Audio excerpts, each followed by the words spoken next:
তুষার আমার সাথে নেপালে বসে যেসব ভিডিও আমাকে পাঠিয়েছে, যেসব নগ্ন জিনিস আমার কাছে আছে, সেগুলো আমি প্রকাশ করতে বাধ্য হব। ঢাকা দক্ষিণ সিটি কর্পোরেশন ডিএসসিসির মেয়র পদে নির্বাচনে প্রার্থী হওয়ার ঘোষণা দিয়েছেন জাতীয় নাগরিক পার্টি এনসিপির সাবেক নেত্রী নীলা ইসরাফিল।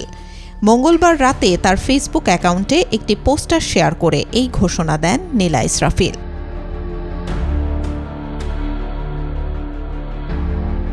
ফেসবুক পোস্টে নীলা লেখেন, সবার ভালোবাসা ও অনুপ্রেরণায় তিনি ঢাকা দক্ষিণ সিটি কর্পোরেশন মেয়র নির্বাচনে প্রার্থী হওয়ার সিদ্ধান্ত নিয়েছেন। নীলা জানান, পরিচ্ছন্ন, নিরাপদ ও বাসযোগ্য ঢাকা সবার অধিকার বলে বিশ্বাস করেন তিনি। পোস্টে সবার দোয়া ও সমর্থন কামনা করে ধন্যবাদ জানান তিনি।